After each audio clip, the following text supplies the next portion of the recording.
എല്ലാവർക്കും നമസ്കാരം. +2 higher secondary exam ജൂണിൽ ആരംഭിക്കുകയാണ്. ഈ വർഷം തന്നെ അക്കൗണ്ടൻസി പാസ്സാകണം എന്ന് കരുതുന്ന വിദ്യാർത്ഥികൾക്കായി ഉപകാരപ്പെടുന്ന രീതിയിലാണ് ഈ വീഡിയോ ചെയ്തിരിക്കുന്നത്. ഓരോ ചാപ്റ്ററിൽ നിന്നും എന്തെല്ലാം പഠിക്കണം എന്നുള്ളത് ഈ വീഡിയോയിൽ ഉൾപ്പെടുത്തിയിട്ടുണ്ട്. ഇതിൽ പറഞ്ഞിരിക്കുന്ന തിയറി ഭാഗങ്ങളും പ്രോബ്ലങ്ങളും നന്നായി പഠിച്ചാൽ വളരെ ഈസിയായി അക്കൗണ്ടൻസി പാസ്സാവുന്നതാണ്. യാതൊരുവിധ ടെൻഷൻ്റെയും ആവശ്യമില്ല. Chapter 1 partnership basic concepts. ഈ ചാപ്റ്ററിൽ നിന്നും പ്രധാനമായും പഠിക്കേണ്ട 2 തിയറി ഭാഗങ്ങളാണ്. Differences between fixed capital method and fluctuating capital method. ഇത് തിയറി ആയിട്ട് പഠിക്കേണ്ടതാണ്. പിന്നെ പഠിക്കേണ്ടത് provisions regarding absence of partnership deed. അതും ഒരു തിയറി ആയിട്ട് ഇതിൽ നിന്ന് പഠിക്കേണ്ടതാണ്.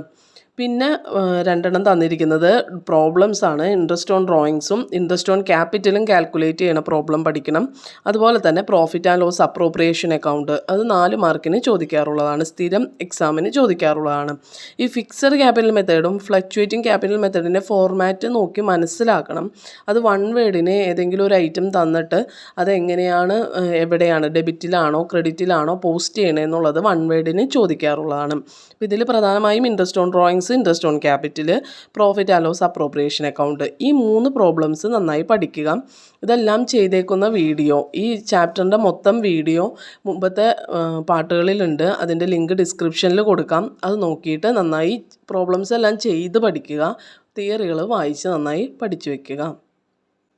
Chapter 2 admission of a partner.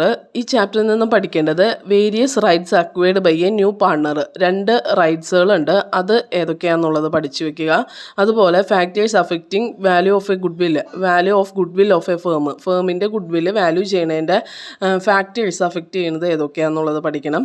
ഈ 2 തിയറികൾ ഈ ചാപ്റ്ററിൽ നിന്ന് പഠിച്ചു വയ്ക്കുക. ലിങ്ക് ഡിസ്ക്രിപ്ഷനിൽ ഉണ്ടാവും. അത് നോക്കിയിട്ട് ഇതിൻ്റെ ആൻസേഴ്സ് അതിലുണ്ടാവും.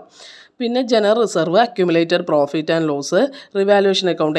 ആണ്. റിവാലുവേഷൻ അക്കൗണ്ടും ക്യാപിറ്റൽ അക്കൗണ്ടും ബാലൻസ് ഷീറ്റും ആയിട്ട് വരുന്നതാണ്. അപ്പം അതനുസരിച്ച് പഠിക്കുക. 8 മാർക്കിൻ്റെ ക്വസ്റ്റ്യൻ ആണ്, ഷുവറായിട്ടും വരുന്നതാണ്. ഇതെങ്ങനെ എളുപ്പത്തിൽ ചെയ്യുന്നത് എന്നുള്ളതിൻ്റെ മുൻഭാഗത്തെ വീഡിയോയിലുണ്ട്.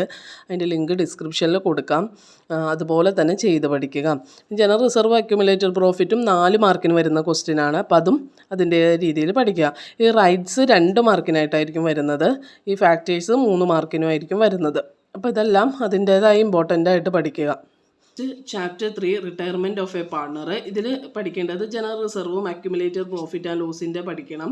അതുപോലെ പാർട്ണേഴ്സ് ലോൺ അക്കൗണ്ട് നിർബന്ധമായും പഠിച്ചിരിക്കേണ്ടതാണ്. ഇത് എളുപ്പത്തിൽ ചെയ്യാനുള്ള വീഡിയോ ലിങ്ക് ഡിസ്ക്രിപ്ഷനിലുണ്ട്. അത് നോക്കിയിട്ട് ചെയ്ത് തന്നെ പഠിക്കുക. ലോൺ അക്കൗണ്ട് സ്ഥിരം എക്സാമിന് ചോദിക്കുന്നതാണ്.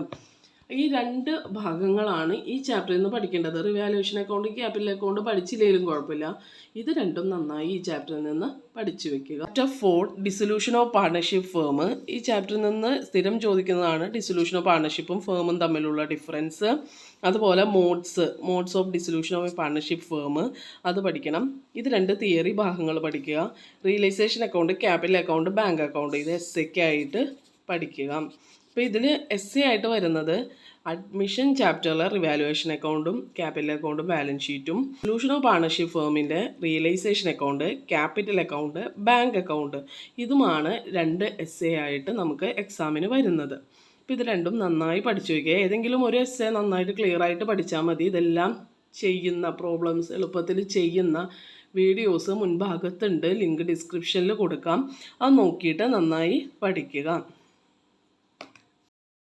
കമ്പ്യൂട്ടറൈസ്ഡ് അക്കൗണ്ടിങ് 20 മാർക്കിൻ്റെ ക്വസ്റ്റ്യൻസ് ആണ് ഈ ഭാഗത്തു നിന്നും വരുന്നത്. ഇതിൽ പ്രധാനമായും പഠിക്കേണ്ട ഭാഗങ്ങളാണ് പറയാൻ പോകുന്നത്. ഒന്നാമത്തെ chapter overview of computerised accounting system. ഈ ചാപ്റ്ററിൽ നിന്ന് കോഡുകൾ, sequential code, block code, mnemonic code, ഈ 3 കോഡ് പഠിക്കുക. എക്സാമ്പിൾ അടക്കം പഠിക്കണം. വൺ വേർഡിനും ചോദിക്കാവുന്നതാണ്. പിന്നെ features, advantages of computerised accounting system, limitations of computerised accounting system, security features of computerised accounting system, 5 pillars, അതായത് ഹാർഡ്വെയർ, സോഫ്റ്റ്വെയർ, യൂസർ, അങ്ങനെ പറയുന്ന 5 പില്ലേഴ്സിലെ അത് പഠിച്ചു വെക്കണം. Components of computerised accounting system, അത് തന്നെയാണ് 5 pillars of computerised accounting system. ഇതിൻ്റെ എല്ലാം തിയറി ആൻസർ മുൻഭാഗത്ത് ചെയ്തിട്ടുണ്ട്. ലിങ്ക് ഡിസ്ക്രിപ്ഷനിൽ കൊടുക്കാം. അത് നോക്കിയിട്ട് പഠിച്ചു വെക്കുക. 2 spreadsheet.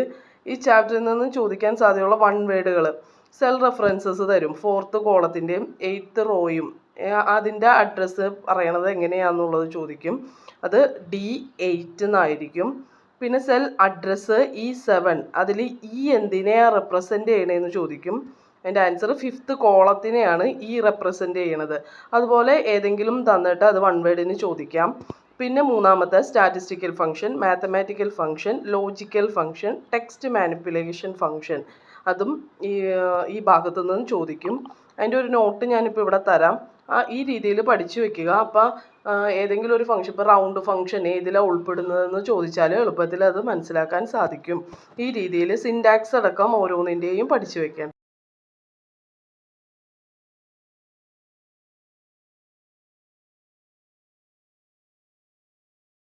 Chapter 3 use of spreadsheet in business application. ഇതിൽ SLN method, DB method, PMT functions, ഈ മൂന്നെണ്ണത്തിൻ്റെയും സിൻടാക്സും എന്താണെന്നുള്ളത്, ഡിപ്രീസിയേഷൻ കാൽക്കുലേറ്റ് ചെയ്യണ മെത്തേഡാണ് SLN മെത്തേഡും DB മെത്തേഡും. അപ്പോൾ അത് സിൻടാക്സ് അടക്കം പഠിക്കുക. PMT ഫങ്ഷൻ്റെയും പഠിച്ചു വയ്ക്കുക. പിന്നെ പഠിക്കേണ്ടത് ഞാനിവിടെ ടേബിളായിട്ട് നൽകാം.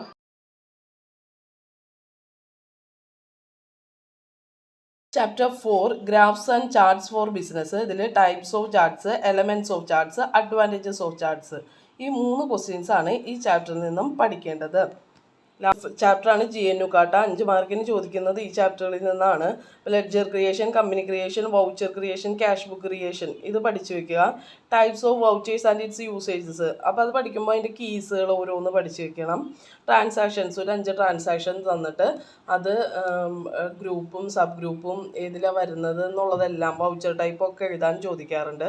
അപ്പോൾ അതും പഠിച്ചു വെക്കുക. അപ്പോൾ ഇതിൻ്റെ ഒരു മോഡൽ, ട്രാൻസാക്ഷൻസിൻ്റെ ഒരു മോഡൽ ഇവിടെ നൽകാം.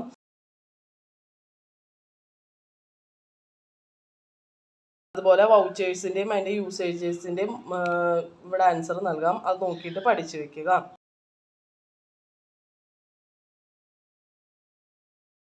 ാണ് DBMS, ഡാറ്റാബേസ് മാനേജ്മെൻറ്റ് സിസ്റ്റം. അതിൻ്റെ ഫുൾ ഫോം ചോദിക്കാറുണ്ട്.